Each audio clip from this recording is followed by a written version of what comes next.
नमस्कार। तापमान लाइव में आपका स्वागत है। मैं नुज़हत जहां। इस सीसीटीवी फुटेज को गौर से देखिए। साहब जैसा दिख रहा आदमी भरी कक्षा में बड़ी बेरहमी से एक व्यक्ति को थप्पड़ मार रहा है। एक नहीं, दनादन 2-3 थप्पड़ जड़ देता है। साहब का आतंक ऐसा कि थप्पड़ खा रहा व्यक्ति प्रतिकार करने की बात दूर, कुछ बोलने तक का साहस नहीं जुटा पाता है। वाकया मुजफ्फरपुर के एक अति प्रतिष्ठित शैक्षिक संस्थान का है। सामान्य धारणा है कि इस संस्थान में साहब की हुकूमत कुछ इसी अंदाज में चलती है। अधीनस्थों की बात छोड़ दे, यहाँ के मामलों में ऊपर वालों को भी काफी सोच समझकर दखल देना पड़ता है। उदाहरण के तौर पर इस वाक्य को देखा जा सकता है। घटना हुए लगभग 6 माह बीत गए, साहब का बाल बांका तक नहीं हुआ। वीडियो क्लिप वायरल हुआ। मामला कुलाधिपति और कुलपति कार्यालयों के संज्ञान में आया। इसके बाद भी संबंध शैक्षणिक संस्थान को गरिमामय पद पर पूरे इत्मीनान से वह विराजमान है। हाल के दिनों में देश के शैक्षणिक संस्थानों में शिक्षक द्वारा विद्यार्थी को थप्पड़ मारने की अनेक घटनाएं हुई। उन मामलों की राष्ट्रीय स्तर पर भर्त्सना हुई।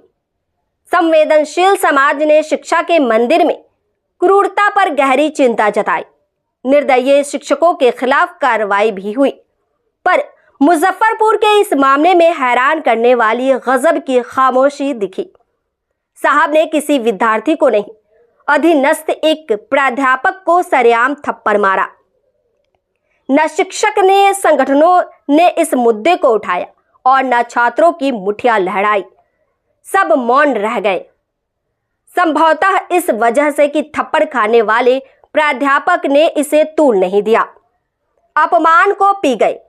इसे साहब के प्रति श्रद्धा माने या फिर अतिशय भय। लिखित या मौखिक रूप से उन्होंने कहीं कोई शिकायत नहीं की। साहब के लिए यह सबसे बड़ा सुकून है। तर्क किया कि जब शिकायत ही नहीं तो फिर कार्रवाई कैसी। वाकया 15 दिसंबर 2023 का है। शैक्षणिक संस्थान के परीक्षा केंद्र पर सीसीटीवी की निगरानी में डिग्री की परीक्षा हो रही थी। संस्थान के ही उर्दू विभाग के सहायक प्राध्यापक परीक्षा निरीक्षक का काम कर रहे थे। उसी दरमियान साहब एक बारगी परीक्षा हॉल में आए और नकल करते हुए एक परीक्षार्थी के पास से कुछ चीज पुर्जा पकड़ लाए। गौर कीजिए, नकलची परीक्षार्थी को उन्होंने कुछ नहीं कहा। अचानक से पीछे मुड़कर परीक्षा निरीक्षक को थप्पड़ जड़ दिया। परीक्षा निरीक्षक जब तक कुछ समझ पाते 2-4 थप्पड़ उन्हें पड़ चुके थे। साहब की इस अशोभनीय हरकत से तमाम परीक्षार्थी सन्न रह गए। प्रताड़ित प्राध्यापक भी डर गए।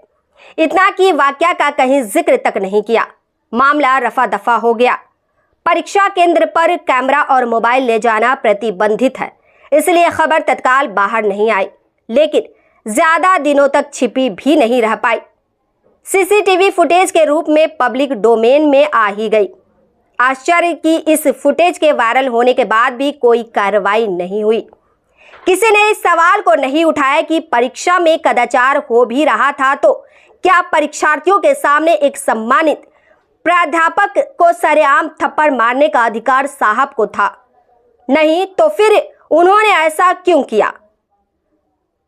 क्या तो उनके खिलाफ कार्रवाई क्यों नहीं हुई? तापमान लाइव संबंध सीसीटीवी फुटेज की सत्यता की पुष्टि नहीं करता है।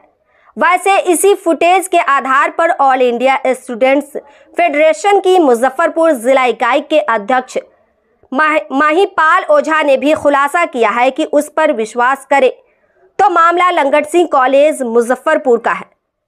साहब और कोई नहीं, कॉलेज के बहुचर्चित प्राचार्य प्रोफेसर ओम प्रकाश राय है। उस दिन जिस शख्स को सार्वजनिक तौर पर उन्होंने थप्पड़ मारा वह उसी कॉलेज के उर्दू विभाग के सहायक प्राध्यापक डॉक्टर मुस्तफिज अहमद हैं। महिपाल ओझा का कहना है कि परीक्षा हॉल में विश्वविद्यालय के महाविद्यालय निरीक्षक भी थे। उनके सामने सब कुछ हुआ और वह मूक दर्शक बने रहे। महिपाल ओझा ने कथित रूप से मानवाधिकार और लोकतांत्रिक मर्यादा का हनन करने वाले प्रोफेसर ओम प्रकाश राय के खिलाफ कड़ी कार्रवाई की मांग की है। छात्र लोजपा के प्रदेश प्रधान महासचिव गोल्डन सिंह ने इस कुकृत्य की कड़ी शब्दों में निंदा करते हुए कहा कि यह कोई पहला मामला नहीं है। कॉलेज में दबंगता के ऐसे किस्से अनेक हैं। हिंदुस्तानी आवाम मोर्चा के प्रदेश छात्र अध्यक्ष संकेत मिश्र ने भी घटना की भर्त्सना भी की है। बहरहाल ऐसी सूचना मिली है कि कुलाधिपति कार्यालय ने मामलों में गंभीरता दिखाई है। सूत्रों के मुताबिक प्रोफेसर ओम प्रकाश राय को निलंबित कर लंगट सिंह कॉलेज को उनसे मुक्ति दिलाने का निर्देश भीमराव अंबेडकर बिहार विश्वविद्यालय मुजफ्फरपुर को दिया है। विश्वविद्यालय से मिली जानकारी के अनुसार निलंबन तो नहीं हुआ, तबादला उनका राजनारायण कॉलेज हाजीपुर कर दिया गया है। हालांकि इसकी आधिकारिक पुष्टि अभी नहीं हुई है। इस प्रस्तुति में बस इतना ही। फिर मिलते हैं ऐसी ही दूसरी किसी खास खबर के साथ। वरिष्ठ पत्रकार विकास कुमार का यह विश्लेषण पसंद आया हो तो अपनी प्रतिक्रिया जरूर दीजिएगा। तापमान लाइव चैनल को देखिए, शेयर कीजिए, लाइक कीजिए और सब्सक्राइब अवश्य कीजिए। धन्यवाद।